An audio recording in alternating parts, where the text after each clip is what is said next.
있을까요? 물가 연동 채권을 쉽게 말하면 물가 지수하고 채권을 연동시킨 거예요. 그래서 인플레이션이 되면 그만큼 원금이 오르고 여기에다가 정해져 있는 이자를 주는 그런 형태입니다.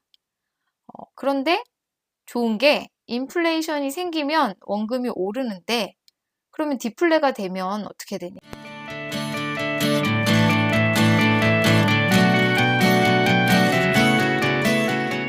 안녕하세요. 파이어에 도전하는 워킹맘 파워맘입니다.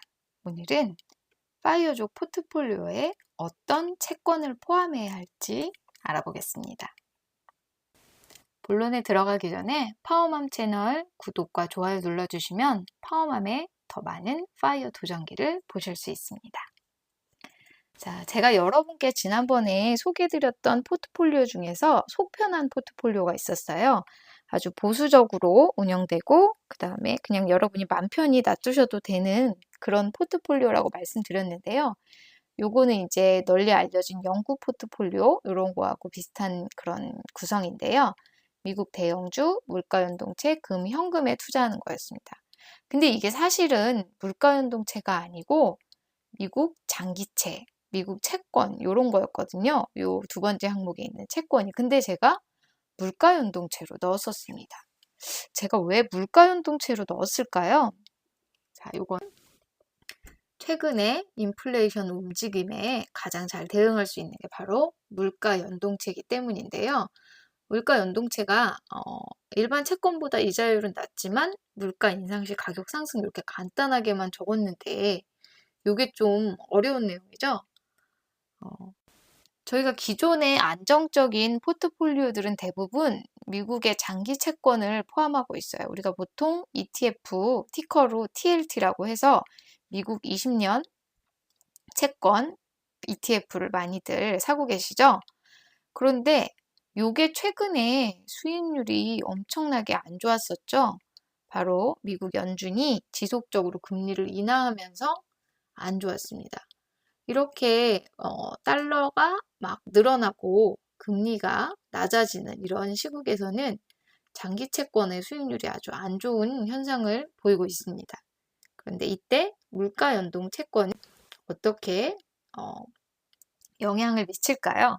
물가 연동 채권을 쉽게 말하면 물가 지수하고 채권을 연동시킨 거예요. 그래서 인플레이션이 되면 그만큼 원금이 오르고 여기에다가 정해져 있는 이자를 주는 그런 형태입니다. 그런데 좋은 게 인플레이션이 생기면 원금이 오르는데 그러면 디플레가 되면 어떻게 되냐? 근데 디플레가 발생해도 원금은 보전되고 디플레가 만약에 발생된다면 그냥 원금 그대로고 그냥 이자만 약간 주는 거거든요. 그렇기 때문에 저희가 좀 유리하다고 볼 수 있고 그리고 앞으로 인플레이션이 다소 예상되는 국면이기 때문에 향후 수익률이 좋을 것으로 기대할 수 있는 그런 채권입니다. 근데 사실 제가 솔직하게 여러분한테 말씀드리면 이 채권이라는 게 제가 뭐 책도 몇 권 읽어보고 유튜브도 열심히 보고 했는데 정확하게 이해하기가 좀 힘들었어요. 그래서 제가 좀 많이 찾아봤는데도 혹시나 이 물가연동체 다루면서 좀 미흡할 수 있는 부분이 있는데 혹시라도 틀린 부분이 있으면 좀 여러분이 말씀해 주셔도 좋겠습니다. 그래서 물가연동채권 계속 내용을 이어가 보면 물가연동체는 이렇게 인플레이션이 발생하면 원금이 오르고 거기에다가 약속된 이자도 오른 만큼에다가 같은 이율로 지급하기 때문에 인플레가 발생하는 상황에서는 상당히 좀 유리한 편입니다. 그리고 또 물가 연동체의 차점들이 있는데요. 물가 연동체는 금리가 상승될 때 주식하고 반대로 움직인다고 해요. 금리가 인상되는 시점이 이제 과거에 몇 번 있었죠. 연준이 경기가 안 좋아지니까 금리를 막 내린 다음에 다시 너무 저금리로 통화량이 많아지는 거를 방지하기 위해서 금리를 막 올려요. 그랬을 때 주가가 막 떨어지는 움직임이 있었습니다. 근데 그때 장기 채권은 같이 주가하고 막 폭락하는 그런 움직임이 있었거든요. 우리가 채권을 사는 이유는 주식하고 반대로 움직여서 해지를 하려는 목표가 있는데 주식하고 같이 움직이면 안 되잖아요. 근데 그렇게 금리가 상승했을 경우에 물가 연동체는 일시적으로는 약간 하락하는 경향이 있는데 장기채에 비해서는 금방 회복을 해서 주식하고는 반대 방향으로 움직이는 그런 흐름을 보여줬습니다. 그렇기 때문에 저희가 해지를 위해서 채권을 산다는 그런 부분에서는 물가 연동체가 장기채보다는 조금 더 해지를 잘하고 있었습니다. 그리고 우리가 앞으로 인플레이션이 예상되는 그런 국면이잖아요. 근데 물가 인상은 원금을 반영하기 때문에 인플레이션이 해지됩니다. 예를 들면 저희가 만약에 올해에서 내년에 물가가 3%가 인상될 걸로 예상이 되는 거예요.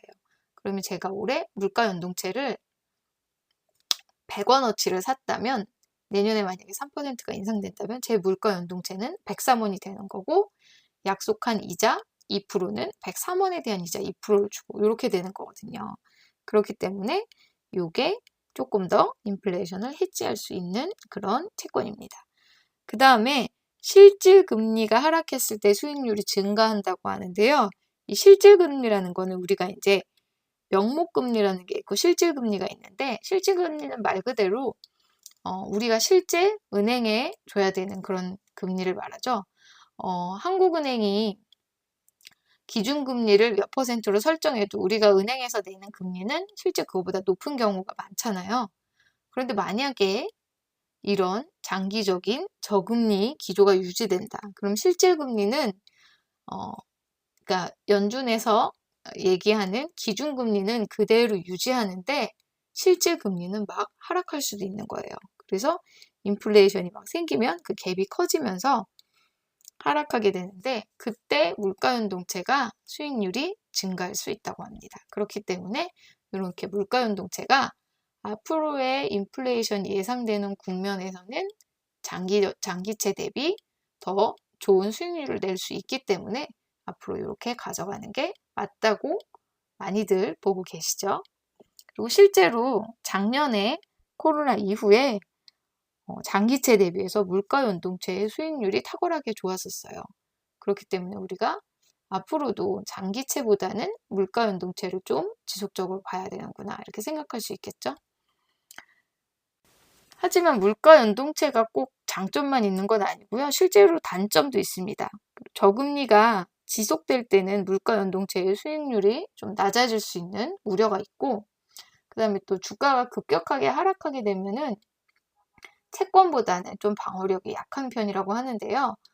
작년 코로나 때도 그렇고 2008년 금융위기 때도 좀 급격하게 주가가 하락했을 때 명목 채권 대비 확 떨어지는 수익률이 확 떨어지는 일이 있었는데요. 다행히 이제 연준에서 돈을 많이 풀면 인플레이션을 해지하는 그런 채권이기 때문에 돈이 많이 늘어나면 자연스럽게 수익률이 회복되는 그런 단점이 있습니다. 그래서 아마도 급격하게 주가가 하락할 때 우리가 좀 이게 단점이 있지만 연준이 존재하는 한은 물가연동체가 하락을 하더라도 금방 회복을 할 수 있지 않을까 이렇게 기대를 하고 있습니다. 그렇기 때문에 저희가 좀 장기적으로 볼 수 있는 그런 자산이라고 할 수 있겠고요. 실제로는 뭐 상승, 하락 이렇게 얘기하지만 길게 봤을 때 그 등락폭이 주식에 비해서 훨씬 낮은 편이라서 저희가 그냥 채권의 하나로 가져갈 수 있는 그런 것이 물가연동체인데요. 실제로 이제 최근에 레이 달리오를 비롯해서 많은 투자 구루들이 채권의 시대는 갔다. 이제 물가연동체를 사야 된다. 물가연동체하고 원자재, 금 이런 걸 사야 된다. 이렇게 얘기하는 분들도 많이 계시죠. 그리고 꼭 뭐 금뿐이 아니라 뭐 그게 비트코인 될 수 있다. 이렇게 얘기하시는 분들도 있고요. 그래서 향후 인플레이션이 예상되는 이 당분간의 국면에서는 저희가 원자재, 비트코인, 금, 물가연동체 이런 것들 주의 깊게 봐야 되는 자산인 것 같습니다. 그러면 물가연동체 우리가 어떻게 투자를 할 수 있을까요? 보통은 우리가 ETF로 하고 있죠. 그래서 물가연동체 ETF 몇 가지 비교해 볼게요. 자, 어떤 ETF에 투자할까 보시면 자, 제가 4가지 정도만 지금 추려봤는데요. 물가연동체의 기간, 듀레이션이라고 하죠. 기간하고 수수료, 그다음에 총자산, 배당률 이렇게 봤습니다. TIP라는 물가연동체가 있는데요. 규모가 크고 가장 대표적인 물가연동체예요. 이거는 아이쉐어에서 운영을 하는 거고 총자산도 막 크고 수수료도 수수료는 0.19%니까 비교적 낮은 편이고 기간은 중간 정도 되는 한 7.4년 정도 되는 그런 채권입니다. 그리고 배당률이 1.34%예요. 그래서 나쁘지 않고 인플레이션 국면에서는 원금 자체가 오를 거기 때문에 수익률 괜찮을 것 같은 물가연동체입니다. 그 다음에 SCHP, 이건 슈왑에서 운영하는 거고 기간은 이거는 팁하고 비슷하게 7.74년입니다. 근데 수수료가 훨씬 낮죠. 그리고 배당률도 좀 높은 편이에요. 그래서 이것도 꽤 중듀레이션, 그러니까 약간 중간 정도의 듀레이션으로 물가연동체 보시는 분들은 이것도 괜찮을 것 같아요. 그 다음에는 이제 VTB라고 해서 뱅가드에서 운영하는 물가연동체 ETF가 있습니다. 이것도 수수료가 되게 싸고 이거는 이제 단기 채권이에요. 그렇기 때문에 금리가 자꾸 변동성 있는 국면에서는 이런 단기 채권이 오히려 더 수익률이 좋을 수가 있다고 하네요. 그래서 앞으로 금리 인상이 기대된다면 이런 단기 채권을 사시는 것도 괜찮습니다. 수수료도 낮고 배당률도 나쁘지 않고 그렇기 때문에 이런 게 있고요. 그다음에 이제 마지막으로 LTPG가 있습니다. 요거는 기간이 좀 긴 장기 채권이에요. 그리고 수수료가 조금 비싸죠? 0.2%. 그리고 총자산은 좀 작은 편이고 배당률도 좀 좋은 편인데 제가 이제 요게 그렇게 유명한 다른 이제 ETF들에 비해서 조금 덜 유명한 ETF인데도 굳이 넣은 이유가 있는데요. 바로 작년에 이 LTPGE ETF가 물가연동체 ETF 중에서 수익률이 가장 좋았던 ETF입니다. 아무래도 이제 작년에 코로나 상황에서 급격하게 이제 주가가 하락할 때 ETF들이 이제 이 물가연동체 ETF들이 대부분 다 하락했는데 그때 좀 가장 빨리 회복을 한 게 이 LTPG다 보니까 가장 좀 수익률이 좋았던 그런 ETF라고 할 수 있습니다. 저도 그래서 이제까지는 LTPG를 좀 모았었고요. 앞으로는 금리 인상이 기대되기 때문에 VT에 좀 관심을 가져야 될 것 같습니다. 자, 여기까지 오늘은 물가연동체에 관해서 말씀을 드렸습니다. 여기까지 파이어에 도전하는 워킹맘 파워맘이었습니다. 파워맘의 더 많은 영상을 보고 싶으신 분들은 구독과 좋아요를 눌러주세요. 감사합니다.